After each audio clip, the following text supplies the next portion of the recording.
Good morning, dear students. Today, I am going to discuss second part of the women's education written by Dr. Sarpalli Radhakrishnan. Who is second president of India? So, without any further delay, let us start with a line by line description of the chapter Women's Education. आज हम women's education के part 2 का हिंदी अनुवाद के साथ अध्ययन करेंगे। Part first हमने कंप्लीट कर लिया है। उसके आगे राइटर कहते हैं they constitute the essentials of the good life. अच्छा, ये ही अच्छे जीवन के आवश्यक तत्व हैं। यू मस्ट हैव दम ऑफ सेल्फ कंट्रोल। आप में दम, संयम होना चाहिए जो मानव की पहचान है। Restraint which is the mark of the human being. In the Ramayana when Lakshmana sets out of the forest, his mother tells him, look upon Ram as your father. Dhritarashtra, look upon Sita as myself, as your mother. Look upon the forest as Ayodhya. Go, my dear. Ramayana में जब Lakshman one के लिए प्रस्थान करते हैं, विदा होते हैं, तो उनकी माता हिज मदर टेल्स हिम, उनको कहती हैं कि look upon Ram as your father, कि आप राम को अपने पिता दशरथ के जैसा मानना। Look upon Sita as myself as your mother. Sita को मेरे जैसा माँ मानना और वन को अयोध्या जैसा मानना। जाओ मेरे प्रिय पुत्र, जाओ।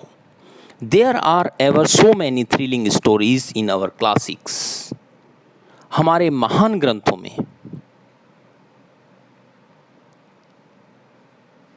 प्रेरणादायक गाथाएं, थ्रिलिंग स्टोरीज हैं जो which will instil into us great moral strength, जो हमारे भीतर उच्च नैतिक शक्ति का संचार करेंगी।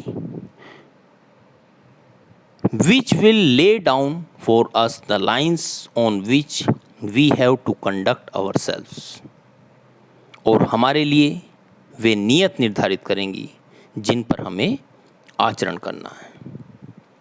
Give us good women, we will have a great civilisation.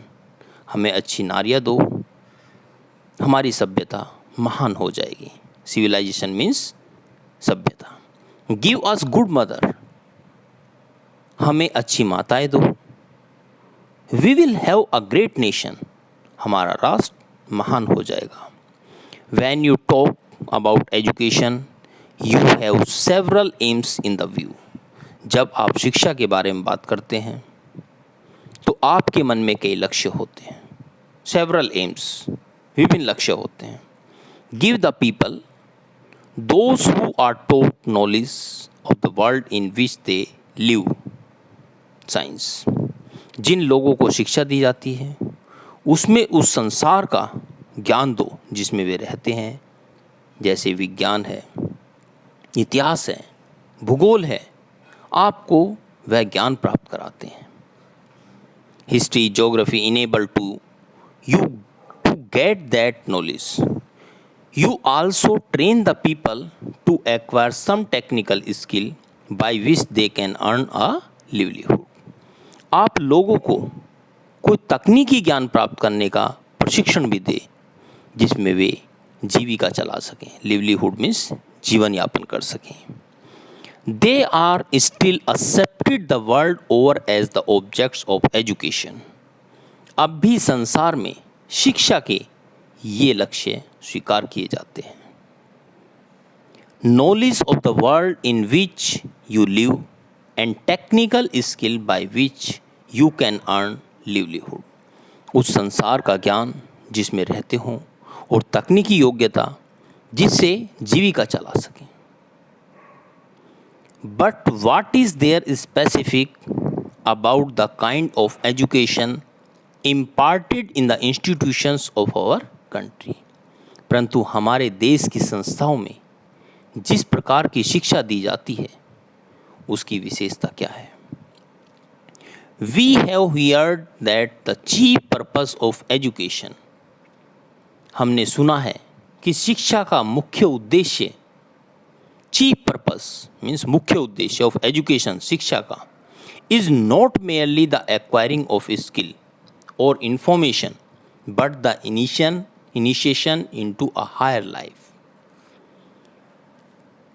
केवल योग्यता या ज्ञान प्राप्त करना ही नहीं है बल्कि एक उच्चतर जीवन में प्रवेश करना भी है। Into a world which transcends the world of space and time, through the latter informs and animates the former. उस संसार में प्रवेश जो स्थान और समय से ऊपर है, यद्यपि बाद वाला संसार पहले वाले संसार को प्रकाशित और प्रेरित करता है। एनिमेट्स द फॉर्मर, पहले वाले को। That has been the main purpose of education, शिक्षा का मुख्य उद्देश्य यही रहा है। For some centuries we neglected our women folk, कुछ शताब्दियों से, for some centuries we neglected our women folk, नारियों की उपेक्षा की जाती है। Our tradition however has been somewhat different, लेकिन हमारी परंपरा इससे कुछ अलग रही है। पर कालपेशु नारी नाम,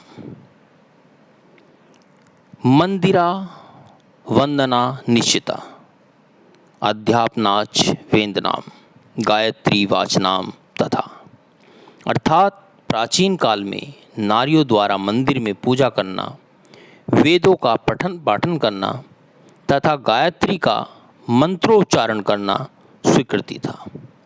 इन ancient times our women had the ceremony of upanayana, प्राचीन काल में हमारी नारियों का उपनयन संस्कार होता था, उन्हें वेदों का अध्ययन का अधिकार था। They were entitled to study of Vedas, they were also entitled to the chanting of Gayatri jaap, उन्हें गायत्री मंत्र के जाप का अधिकार था। All these things were open to our women, ये सब कार्य हमारी नारियों के लिए मान्य थे।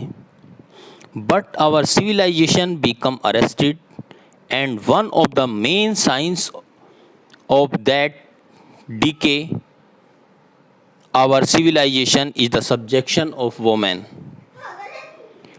किंतु हमारी सभ्यता पतन की ओर चली गई और उस पतन का मुख्य कारण स्त्रियों की पराधीनता है। After independence through the exertions of Mahatma Gandhi, a revolution has been effected in our country, स्वतंत्रता के पश्चात महात्मा गांधी के अथक प्रयासों के कारण हमारे देश में एक क्रांति हुई। And women are coming into their own, और स्त्रियाँ अपने अधिकार को पाने लगी। Thank you so much dear students.